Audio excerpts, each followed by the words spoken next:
क्या आपने कभी ऐसी जगह देखी है जहां सिर्फ खामोशी ही नहीं, बल्कि खामोशी के पीछे छिपी हुई आवाजें भी आपको डराने लगें?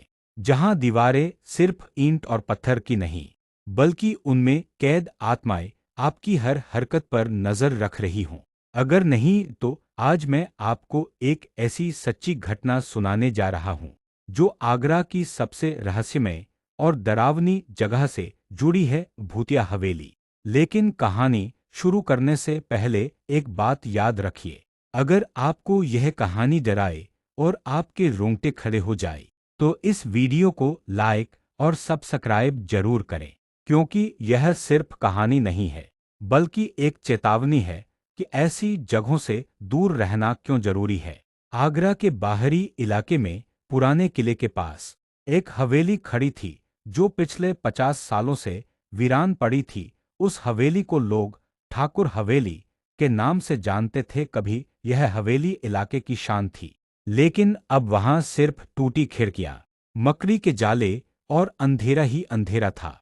गांव के बुजुर्गों का मानना था कि इस हवेली पर श्राप है। कहते हैं इस हवेली का मालिक ठाकुर रघुनाथ सिंह बेहद क्रूर इंसान था। वह गरीबों की जमीन हड़पने और अपनी ताकत बढ़ाने के लिए किसी भी हद तक जा सकता था। गांव में ऐसी अफवाहें थीं कि ठाकुर ने कई लोगों की बलि दी थी ताकि वह हमेशा अमीर और ताकतवर बना रहे।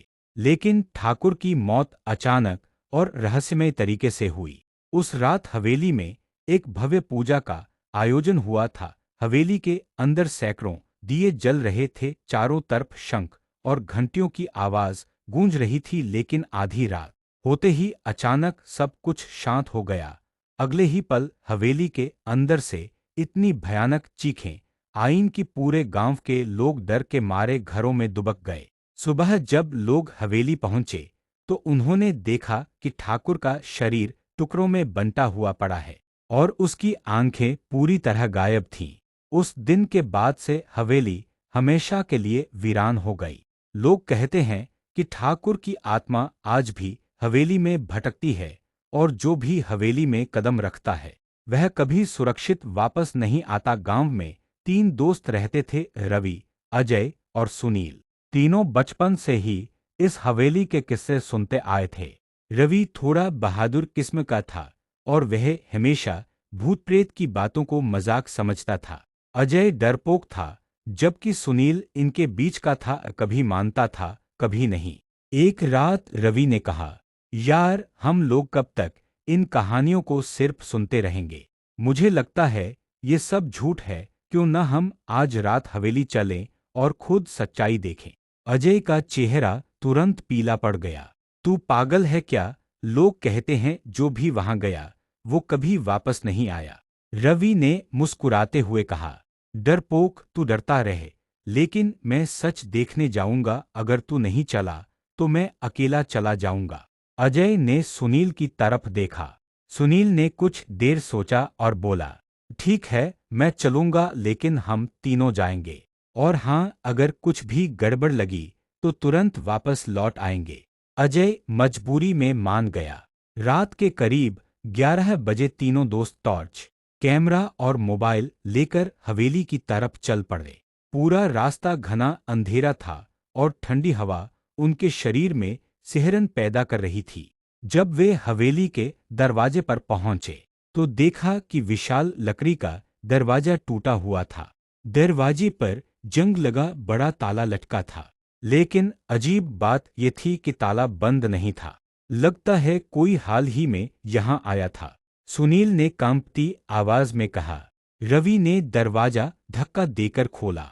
जैसे ही वे अंदर गए, हवेली का माहौल इतना डरावना था कि अजय ने लगभग भागने की सोची। अंदर चारों तरफ मकड़ी के जाले, टूटी फर्नीचर और पुराने चित्र टंगे थे। दीवारों पर ठाकुर और उसके परिवार के सदस्यों की तस्वीरें थीं, लेकिन सभी तस्वीरों की आंखें फटी हुई थीं, जैसे किसी ने जानबूझकर उन्हें फाड़ा हो। ये तो सच में डरावना है, सुनील ने कहा। रवि ने कैमरा ऑन किया और रिकॉर्डिंग शुरू की। चलो देखते हैं यहाँ क्या है, हो सकता है हमें कोई पुरानी कीमती चीज मिल जाए। रवि ने कहा। वे धीरे धीरे हवेली के अंदर आगे बढ़े। अचानक पीछे से दरवाजा अपने आप धड़ाम से बंद हो गया। अजय की चीख निकल गई। रवि, दरवाजा बंद हो गया। रवि ने दरवाजा खोलने की कोशिश की, लेकिन वह जैसे किसी अदृश्य शक्ति से बंद हो गया था। तभी हवेली के अंदर से हल्की हल्की सिसकियों की आवाज आने लगी। रवि ने टॉर्च की रोशनी उस दिशा में डाली तो उन्हें दूर एक औरत का साया दिखाई दिया। वह लाल साड़ी में थी और उसके बाल खुले हुए थे। उसका चेहरा अंधेरे में नहीं दिख रहा था, लेकिन उसकी काली आंखें चमक रही थीं। कौन है वहां? रवि ने डरते हुए पूछा। वह औरत कुछ नहीं बोली। धीरे धीरे उनकी तरफ बढ़ने लगी। उसके कदमों की आवाज नहीं आ रही थी, जैसे वह जमीन पर नहीं, हवा में चल रही हो। अजय और सुनील डर के मारे पीछे हटने लगे। अचानक टॉर्च की रोशनी बुझ गई। चारों तरफ घुप अंधेरा छा गया। फिर वह औरत की हंसी गूंजी, तेज, कर्कश और रूह कंपा देने वाली। रवि ने मोबाइल की फ्लैशलाइट ऑन की, लेकिन वहां कोई नहीं था। ये कहाँ गायब हो गई? सुनील ने कांपते हुए कहा। अचानक ऊपर से भारी चीज गिरने की आवाज आई। तीनों ने डरते डरते सीढ़ियों की तरफ देखा। ऊपर अंधेरे में किसी के घसीटे जाने की आवाज आ रही थी। मुझे नहीं रहना यहाँ, चलो भाग चलते हैं, अजय चिल्लाया। रवि ने उसे पकड़ते हुए कहा। नहीं, अब हम यहाँ से भाग नहीं सकते। दरवाजा अपने आप बंद हो गया है। तभी हवेली की दीवारें हल्की हल्की खून टपकाने लगी।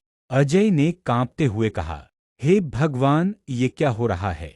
अचानक हवेली के बीचों बीच भारी सा दरवाजा अपने आप खुला। अंदर से धुएं का गुबार निकला। उस कमरे के अंदर एक पुराना तंत्र मंत्र का चक्र बना हुआ था। उसके बीच में एक लाल रंग का बड़ा बक्सा रखा था। रवि ने डरते डरते बक्सा खोला। बक्से के अंदर पुरानी किताबें, हड्डियां और कुछ अजीब सी ताबीजें थीं, और बीच में एक छोटी सी काली मूर्ति रखी थी। जैसे ही रवि ने मूर्ति उठाई, अचानक हवेली की सारी खिड़कियां अपने आप खुल गईं। तेज हवा का झोंका आया और हर तरफ से अदृश्य आवाजें गूंजने लगी। तुम्हें ये नहीं उठाना चाहिए था। ये आवाज इतनी भयानक थी कि अजय और सुनील जमीन पर गिर पड़े। अचानक कमरे के कोने में वह लाल साड़ी वाली औरत प्रकट हुई। इस बार उसका चेहरा साफ दिखाई दे रहा था। उसका चेहरा सड़ा गला था, जैसे किसी ने उसे जिंदा जला दिया हो। मूर्खों, वह चिल्लाई, तुमने इस हवेली के श्राप को जगा दिया है। अब तुम में से कोई नहीं बचेगा। अजय ने कांपते हुए पूछा, तुम कौन हो? वह औरत हंसते हुए बोली, मैं इस हवेली की रक्षक हूँ और ठाकुर की आत्मा अब मुक्त हो गई है। अचानक हवेली की दीवारें हिलने लगीं। हवा में खून की बू फैल गई। रवि ने कैमरा गिरा दिया और अजय को पकड़कर बाहर भागने की कोशिश की, लेकिन जिस दरवाजे से वे अंदर आए थे, वहां अब ईंट की दीवार खड़ी थी। सुनील चीखते हुए बोला, ये कैसे हो सकता है? अचानक एक जोरदार गरजती आवाज आई। तुम्हें यहां नहीं आना चाहिए था। यह आवाज ठाकुर की थी। धीरे धीरे धुएं से एक भयानक आकृति उभरने लगी। ठाकुर की आत्मा, जो पूरी तरह खून में लथपथ थी और जिसकी आंखें बिल्कुल नहीं थीं। उसकी हंसी से हवेली की खिड़कियां फटने लगीं। अब तुम सबकी आत्माएं भी मेरी हवेली में सरेंगी, ठाकुर गरजा। रवि ने कांपते हुए पीछे देखा। अजय और सुनील का चेहरा डर से सफेद पड़ चुका था।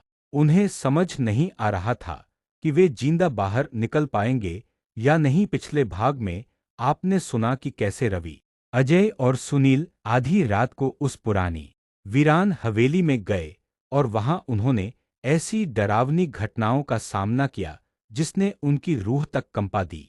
एक रहस्यमय लाल साड़ी वाली औरत, हवेली की दीवारों से बहता खून और अंत में ठाकुर की आत्मा का प्रकट होना। लेकिन असली डर अभी बाकी था। आज आप जानेंगे कि उस हवेली में आखिर क्या रहस्य छुपा था और उस रात क्या हुआ जिसने सब कुछ बदल दिया। अगर इस कहानी ने अब तक आपके रोंगटे खड़े कर दिए हैं तो लाइक और सब्सक्राइब जरूर करें, क्योंकि आगे जो होने वाला है वह इतना डरावना है कि आप शायद अपनी आंखों पर यकीन न कर पाए।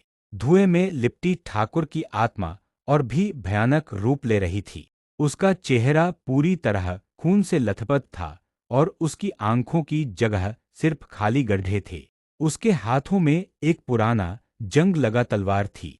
रवि कांपते हुए पीछे हटने लगा, जबकि अजय और सुनील जमीन पर गिरे हुए थे। तुम्हें यहां नहीं आना चाहिए था, ठाकुर गर्जा। यह हवेली मेरा साम्राज्य है, यहां हर ईंट में मेरी ताकत बसती है और अब तुम्हारी आत्माएं भी इसका हिस्सा बनेंगी। हवेली अचानक और जोर से हिलने लगी। दीवारों से भूतिया चेहरों की आकृतियां उभरने लगीं। कभी औरतों की चीखती आत्माएं, कभी बच्चों की रोती आवाजें। ये वही लोग थे जिन्हें ठाकुर ने जमीन और ताकत के लिए बेरहमी से मार डाला था। अजय ने डर के मारे अपनी आंखें बंद कर ली। हे भगवान, हमें बचा लो, वह चिल्लाया। सुनील कांपती आवाज में बोला, रवि कुछ करो वरना हम सब यहीं मर जाएंगे। रवि का दिमाग तेजी से दौड़ने लगा। उसे अचानक याद आया कि गांव के एक बूढ़े तांत्रिक ने कभी कहा था, इस हवेली की आत्मा को हराना है तो उस शक्ति को खत्म करना होगा जो ठाकुर को शक्ति देती है।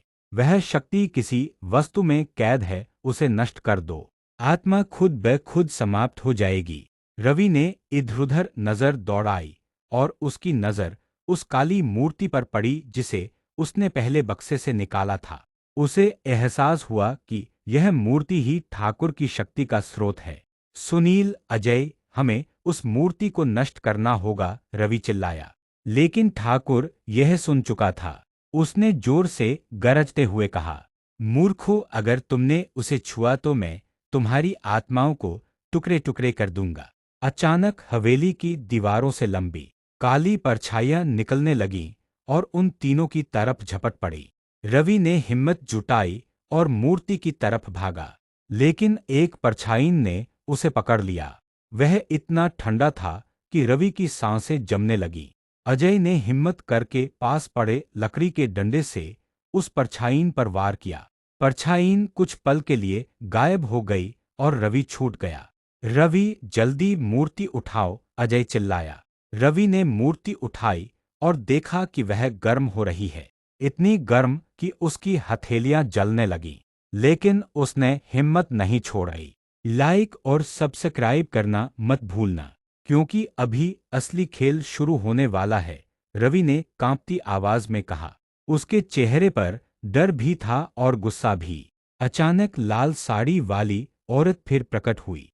वह पहले से भी ज्यादा भयानक लग रही थी। उसकी आंखों से खून बह रहा था और उसके मुंह से सिर्फ फटी फटी चीखें निकल रही थीं। तुम नहीं जीत सकते, यह हवेली हमेशा श्रापित रहेगी, वह चिल्लाई। रवि ने जोर से कहा, तुम रक्षक नहीं हो, तुम भी ठाकुर के श्राप का हिस्सा हो। हम सबको आजाद करेंगे। और उसने मूर्ति को जोर से जमीन पर पटका। मूर्ति के टूटते ही हवेली के अंदर भयानक विस्फोट हुआ। दीवारों से निकली सारी आत्माएं जोर जोर से चीखने लगीं। लाल साड़ी वाली औरत की चीख इतनी तेज थी कि हवेली की खिड़कियां फट गईं। ठाकुर की आत्मा गुस्से में चिल्लाई, नहीं, यह नहीं हो सकता।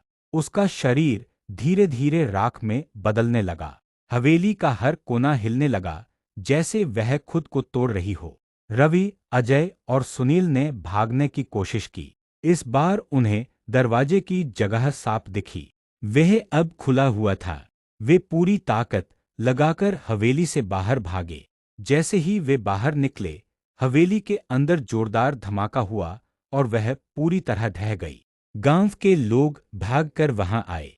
रवि, अजय और सुनील की हालत बहुत खराब थी। वे थके हुए और खून से लथपथ थे, लेकिन जिंदा थे। गांव के बुजुर्ग तांत्रिक ने मूर्ति के टूटे टुकड़े देखकर गहरी सांस ली और बोला, तुमने आज बहुत बड़ा काम किया है। ठाकुर का श्राप हमेशा के लिए खत्म हो गया।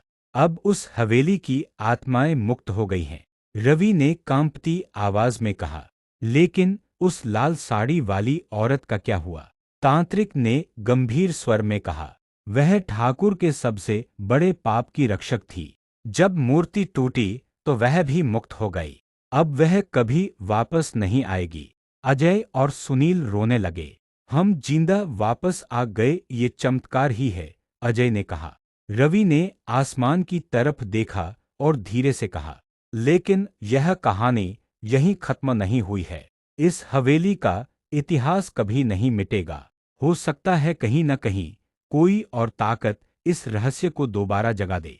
6 महीने बाद आगरा शहर में एक अमीर बिजनेसमैन ने उस जगह को खरीद लिया जहां पहले हवेली थी। उसने वहां एक बड़ा होटल बनाने का काम शुरू किया।